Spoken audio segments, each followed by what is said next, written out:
So hello good people of the internet and particularly good people of Patreon. My patrons over there on Patreon, which you can find at tommykelly.com, which is TOMMIE.kelly.com. Part one of the rewards is that anyone who is my patron gets to send me a question, and some of you have sent me questions, so every month I do a question, a Q&A. Excuse me. So if you want to get in on that, and there's other rewards, there's PDFs, there's all my comics, there's an audiobook, there's digital downloads, loads of stuff. If you want in on that, then just head over to tommykelly.com, that's TOMMIE, Kelly, and you will see all the stuff. Now, on to the Q&A. So the first question comes from Robbie, and he asks, how much Jung have you read? How much effect does Jung have on your conception of the 40 Shadows? Well, relatively speaking, I haven't read an awful lot of Jung, but I've been aware of him for a long time. When I was a teenager, my dad got fairly big into him, and he would he kept getting books from the library about it. So we had chats and conversations about that and about the collective unconscious and archetypes and all that. So I've been aware of those kind of ideas for a long while, but it was only in the last couple of years that I actually did any proper reading on himself and read some of his books. Most of the stuff I've read, however, is his early stuff. So I've tried that whole thing of I'll read all his, everything from start to finish, and I still haven't obviously got through it all yet. But I have read a lot of his early stuff, which is kind of more, Freudian, I suppose, in a sense. I'm not an expert in any of those things, but it seems more about like libido and this kind of thing, which I personally would associate more with Freud than with Jung.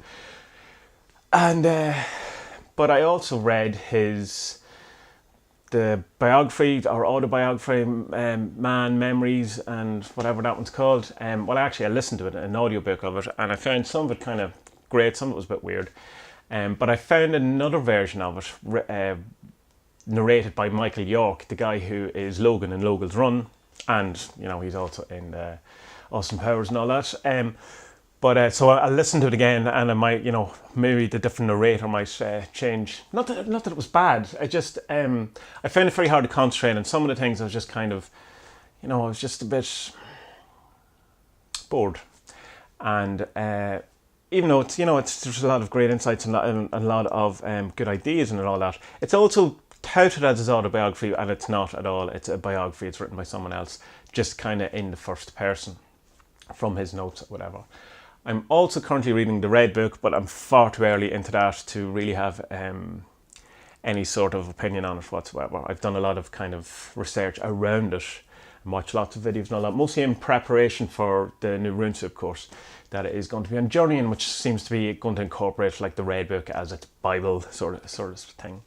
An awful lot of what I do know about Jung comes from Jordan Peterson and all his kind of talks and his insights and his reading of Jung. So it's probably second-hand Jung rather than first-hand Jung. But like I said, I am slowly making my way through his work, and I've watched lots of documentaries, there's a good film, David Cronenberg film, that is about Freud and Jung's their early years. They only were together. They're only a couple for a while because they broke up, or they fell out fairly quickly. But that's a fairly decent film, and the angle it goes on is that of Jung as kind of like, not a playboy necessarily, but like a bit of a philanderer. And a couple of the documentaries will have this kind of thing about Jung being, like a big lover of women, and not necessarily very not kind of, what I was going to say, the perfect man, but is a perfect man faithful, whatever? He didn't seem to have been very faithful to his wife or whatever, but who knows, that whole monogamy, polyamorous thing, whatever, I'm not getting into that. Do as thou wilt shall be the whole of the law. But it's a good film because it takes about a year or 2 years out of both, Jung's and Freud's life, and a woman element to it as well, and worth watching. Michael Fassbender's in it, and Aragorn out of Lord of the Rings. Check it out if you're into that. But that much did it kind of inform the 40 Shadows. It informed it in the sense of I was working through a lot of shadow work and shadow things, and Jung comes up an awful lot in that. But not necessarily where it would be, here's what Jung said, now I'm going to incorporate that into the 40 Shadows or anything like that. But of course there will be overlap and all that because it's archetypes, and it's, those things that Jung kind of brought to our attention, you know, in a very kind of intellectual and kind of stimulating way. So yeah, it did inform, but not, I couldn't point at a particular book or anything like that. And I'm definitely no expert on Jung. Hopefully after this RuneScape course I'll know a bit better about it. But at the minute, at a table quiz, if there was a Jung question, I probably wouldn't know the answer to it. But I might. Okay, so the next question comes from Shannon Smith. He asks, this may be a silly one. There is no silly questions, there is only silly people asking them. But do you plan to give birth or give life to the shadows in Halloween like you did the servants? Or will it be more of it happens when it happens type of deal? Whatever it happens, it's a shut up and take my money situation for me, which is good to hear. And he's laughing while he says, I can't wait. Well, Halloween, possibly not, because I don't know for sure when the 40 shadows are going to be finished. And I don't want to put a time limit on it because then it gets rushed and then you're kind of aiming at it. But I also don't want to be spending the next 2 years doing it either. Like, it's plan to get it done sooner rather than later. But so I wouldn't say Halloween. And also that's the 47's kind of a night, you know, that seems to suit them more. It might be a more appropriate night to do something to give birth or to release them into the world, the 40 shadows. But yeah, I do like the idea of doing it on some sort of distinct night or some sort of memorable night. So I'll have to think about that one, what one would be particularly good. So any suggestions, I'm very open to doing it. But again, it's like, if they get done in January, if I'm all finished, I don't want to be waiting around till, you know, Waldsbrook Knock or something like that to release them, you know. So it's like a good idea if it kind of happens. And as with these things with magic and all that, something kind of does always happen that it'll kind of make sense. You know, maybe Bealtaine or something like that. So yeah, who knows? So this one came in a private message, so I'm not sure if they want their name mentioned or not. So I'm just going to say or sent this. My spiritual practice places a high emphasis on discipline as a virtue, engaging in daily exercises, journaling and meditations. I have some wonderful growth as a result of really surrendering myself to the call to discipline. How important do you think having a daily magical regime is, and what would you recommend for people trying to connect to discipline as a virtue? Okay, so as an example that isn't to do with magic, I will talk. Years ago, I used to teach guitar. I taught guitar for a long while, taught it in schools, taught it in all that thing. So it was something that I became very familiar with and had a kind of best practice or best approach to. And the thing I used to drill into people was that you're much better doing 10 minutes or even 5 minutes a day of practicing guitar than you were of doing 2 or 3 hours at the weekend in one go, whatever. It was the daily consistency of doing something that improves everything rather than one big stint. So to bring that round to your discipline in a kind of a spiritual sense of, you're definitely 100%, in my opinion, other opinions are available, better off doing 5 minutes of meditation every day than 2 hours of meditation once a week. It's just going to be more beneficial to you. It's the daily thing of doing things is what instills. That's where the power builds. That's where it all comes from. It'd be like when I was doing the recent thing, I was doing vegan once a week or something like that, and that's good, and it's all well and good. You know, it's a bit of discipline and all that. And I didn't finish it anyway. I did 3 out of 4 of them, so my discipline needs a bit of work. But you'll probably be better off doing a vegan meal every day. You know, doing something every day rather than once a week, because it's harder for a start, but it also instills that routine and that rhythm and that kind of, I don't know, that kind of energy to the whole thing. So discipline, journaling every day. Yeah, I'll always say to people, keep a magical diary, because how do you know what you're really, you know, what's success, what isn't success, what worked, what didn't, excuse me, or where you're at, where you're not at. Unless you're writing it down, it's like a dream journal. You always go, oh, I'll remember. You won't remember these things. And who knows what, like, if you hadn't written down, you know, who knows what you were doing this time last year, or, you know, unless something really significant happened, or like a really bad time or a really good time or whatever. So daily journaling is really good as well. What was your doing? Exercise, daily exercise. Like, I'm all for this at the minute. There's a thing I found about exercise coming from someone who kind of moderately exercised for a long while but was never really fit. I did lots of weights and lots of, mostly just weights actually, and lots of walking and stuff like that. And so there was never a massive fitness level. So when I started the jogging thing, I 100% didn't understand the whole thing. People go, oh, you get, this sense of elation, or you get a really good feeling from exercise. I hated exercise, all forms of exercise, and I never felt good about it until I started doing, say, jogging every day or yoga every day or whatever. And something happens to your body, you cross over once you get to a point where you start to enjoy it and you get the things that people talk about, but you don't for a while, and until you start doing it every day, you're not going to get there. Same with the meditation. You can, if you're doing an on-off sporadic kind of meditation, doing it when, once a week, twice a month, something like that, you're just not ever going to get into the whole thing of meditation and what, the benefits of meditation or whatever. You need to build on that every day and every day. Rambling as I do, but there you go. Now, the caveat to all that is, and I've written about this before, or maybe I spoke about it in a podcast, I know I've said something about it before, is that these disciplines or these things that we do every day can then become taboos that we can't break, and that's equally as bad.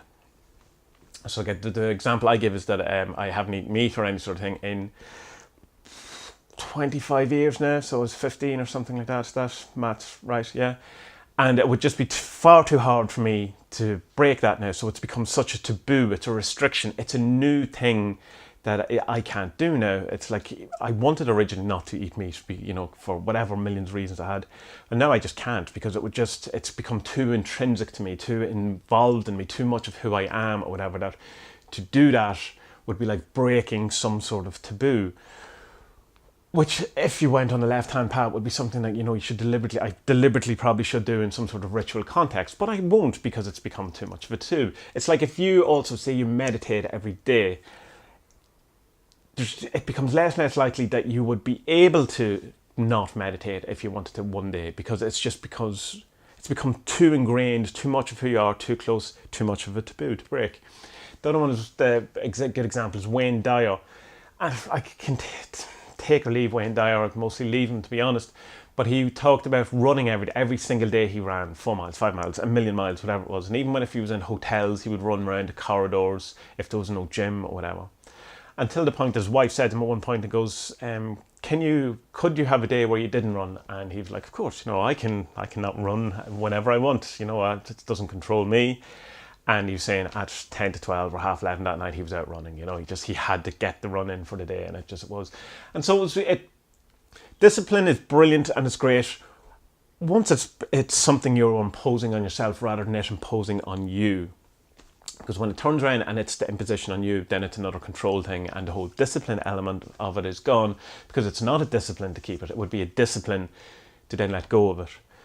So all of these things are great to do, to the point of that they become overpowering and more powerful or more controlling than the thing you were trying to do. Great to be a vegetarian for the discipline thing, if take that stuff out of your diet. To the point now that I can't go back, and it's probably not so good. That's a restriction now. That's a control issue. That's not a discipline. Same for anything you want to do. If you play guitar every day and you can't not do it, it's like the cigarettes things or drugs or whatever. Oh, I can give up whenever I choose to. Can you? If your discipline is a thing that you can't actually not do without falling apart existentially or spiritually or mentally, then it's no longer discipline. It's some sort of controlling factor. But all that aside, discipline, yeah, I'm good with it. I think it's very important, and particularly doing it daily, or if it's not daily, like routinely, like do it consistently. Consistency, and it's a true consistency that the merits and the benefits come through. Sporadically, these things don't. Like vegan Friday is wonderful. Not really going to do anything other than it's a slight bit of discipline on a Friday. Probably get more from doing a vegan meal every day, or whatever your thing is. You're definitely going to get more out of meditation doing it every day than you once a week at a class or something like that. But yeah, hopefully that answered your question, and if it didn't, I am sorry. So this is another question I got in a PM. So again, I don't know if this person does or does not want their name, so I'm calling this person M, just like James Bond's boss. In Gordon's, this is Gordon White's Rune Soup's online sigil course, he talks about creating a visual list of objects you want. This is the Bengston. method of cycling. And this was a guy, I'll come back to finish the question, who cured mice of cancer through this kind of healing method, hands off. And part of the healing method was that you kind of have to switch your brain off in a sense by cycling through something, so that you're not actually thinking healing or whatever, which is usually the main thing of, like, say your Reiki's, you're kind of channeling or trying to push chi or whatever it is, whatever way healing works for you, into people. This is to get your mind off or whatever. And it was to come up with 20 different things you want and have a snapshot of each of them. 20 things is an awful lot to do. So when Gordon was talking about it in his sigil course, he says maybe 10. And he was talking about it as a way for gnosis in sigil activation. So M goes on to say, has anything on your list come to fruition? And then give a few examples of things that suggested that it might have been on my list. And only one of them was, by the way. So I had my 10 things, and I was doing the cycling thing and all that. I get a lot of benefit, as I said before, out of visualization. So vision boards work for me.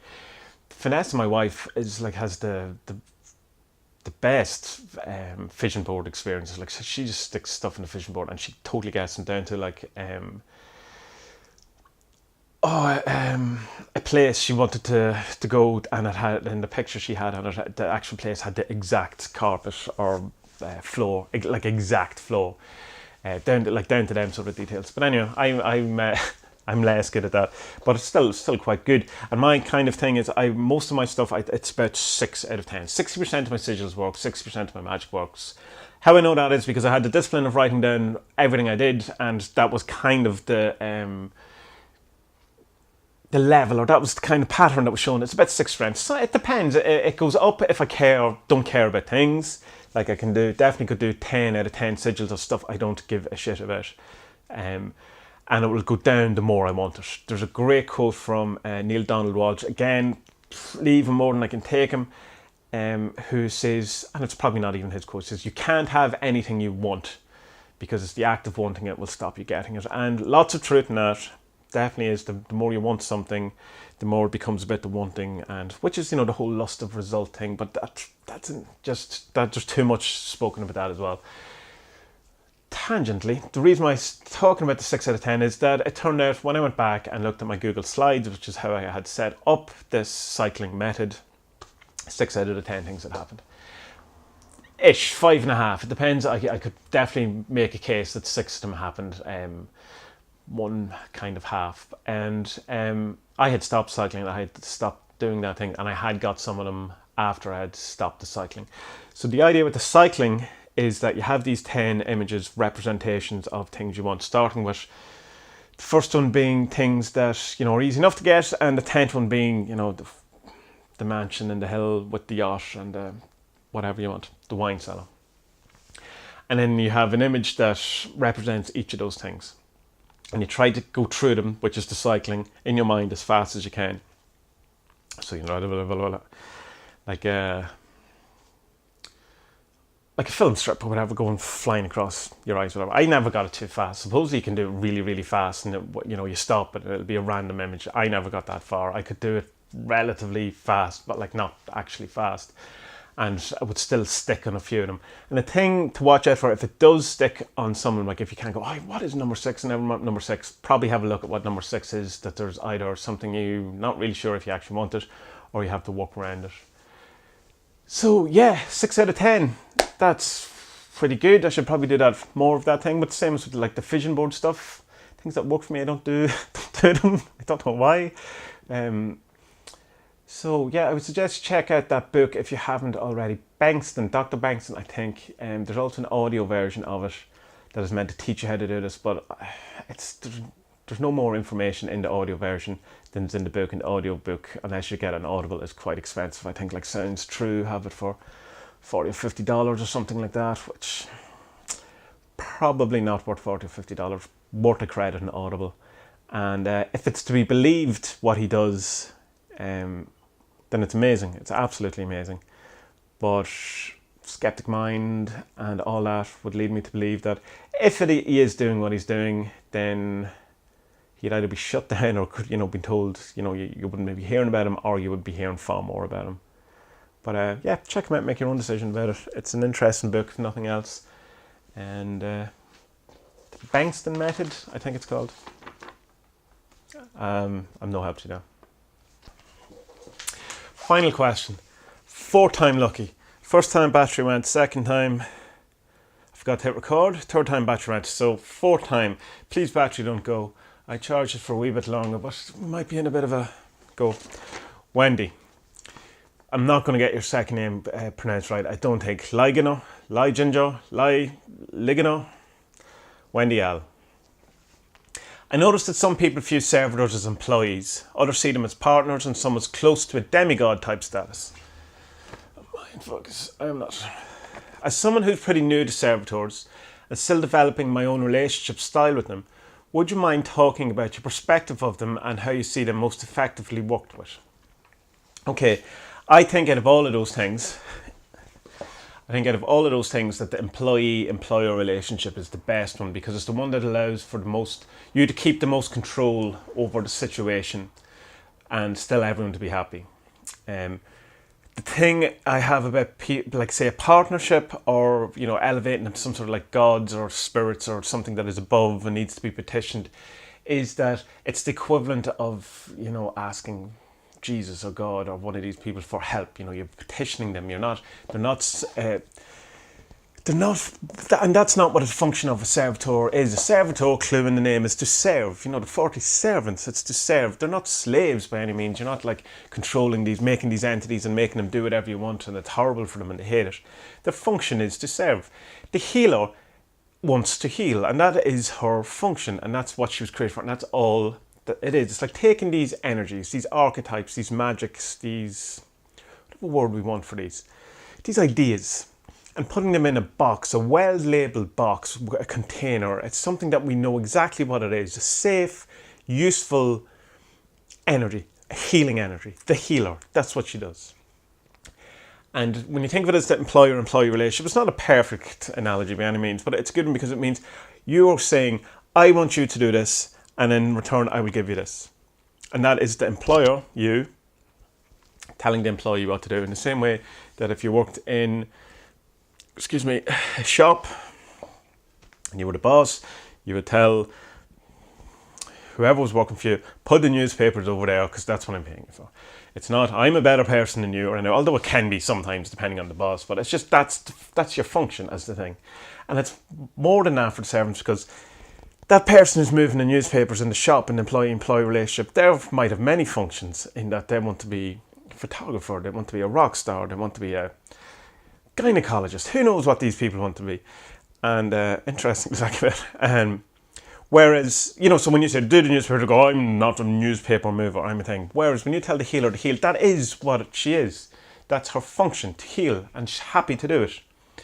But if you're getting to a thing where you feel the healer's like a demigod, or like our lady, or some sort of, healing goddess, then you have to petition, and it kind of lets them decide what's right for you, which is not the point of servitors. It's like, you say, oh, great healer, please, I beg you, if you feel so fit, will you please heal me? And it can kind of lead you to go, well, the healer, thinks, oh no, it's better that you don't get healed because there's a greater lesson for you and all that. And it gives an autonomy to the healer that's not there, because that's not, the function of the healer is not to decide whether you need healing or not. The function of the healer is to heal. The function of the thinker is to think. The function of the adventurer is to have adventure. The function of the balancer is to put things in balance.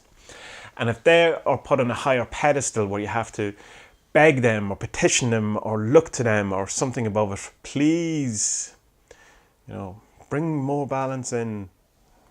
If it gives the power away, and that's why I think when people go, oh, servitors got out of control and they're doing their thing, it's because you've put too much emphasis on them being an outside autonomous force that has more influence on your life than you have, rather than an energy, an idea, a magic, or a waveform, or pushing forward from, that can help you through the thing. So it's you in control. You're the employer. You're the person who is the driving force behind it all. That's my view. That's the way the 40 servants were set up. The name, the servant is in the name for this very thing. You know, it's not the 40 gods. It's not the 40 demons. It's not the 40 people who you should, or the 40 gods who you have to ask for these things. It's servants. They are servitors. But it doesn't mean that they're slaves, because there has to be something in it for everyone. Because I feel that's beneficial to you too. Anyway, I probably answered that better previously. How's my battery? Not so bad. But I don't think that's too bad for the 4th time round. And if it doesn't fully answer your question, say it to me and I will try and explain it a bit better or a bit more than that. So there we have it for the August Q&A. If you'd like to get in on this, you can submit questions to the Q&A from any level of the Patreon. So from $1 to $25, everyone gets a question if they want it. But if you want more stuff, there's you can get into the 40 Shadows Facebook group. You can get all my comics as digital downloads. You can get the Grimoire of the 40 Servants, the PDF. It's the only place to get the PDF. You can get the audiobook as I'm recording it. You're first to see videos. You're first to get all the cards, like the Saint Alda card that's coming out this week. The patrons will be first to get it, and as it's limited to 5, they're probably going to be the ones who will get them. And so it's worth checking out if that's what you want to do. But feel free not to do it. There's no kind of, just ask me a question on Facebook if you want. I'll probably answer you depending on the question, because I might know the answer. If you want to know more about what I'm up to, then, well, first of all, go to tommykelly.com for the Patreon. That's TOMMIE. Then you can go to adventuresandwoowie.com, which is the blog and the hub of all things. All the 47 stuff's there, the podcast is there, there's links to the YouTube stuff. I'm doing a daily vlog at the moment. All the stuff's kind of there. My Strava stuff's there as well, and loads of different stuff on magic and personal development and all that kind of thing. I'm also on Twitter, which is at Tommy Kelly, again with the IE on the Tommy, not on the Kelly. Facebook, I have an artist and photography page. I have the Adventures and Movement page. There's the 40 Servants group. CMG's there as well if you want to hang out. And I'm on Instagram. Not much. I check in about once a week, trying to do better at that. And the YouTube videos, all that kind of stuff. So, thank you. And a big, huge thank you to my patrons. You're wonderful, wonderful people. And I really appreciate it from the bottom of my heart, all that you do for me. And it's great, and may you have a wonderful, wonderful day wherever you are, and hopefully it's nicer than the rainy Ireland here, but still, rainy Ireland's pretty cool too. So I'll talk to you all soon.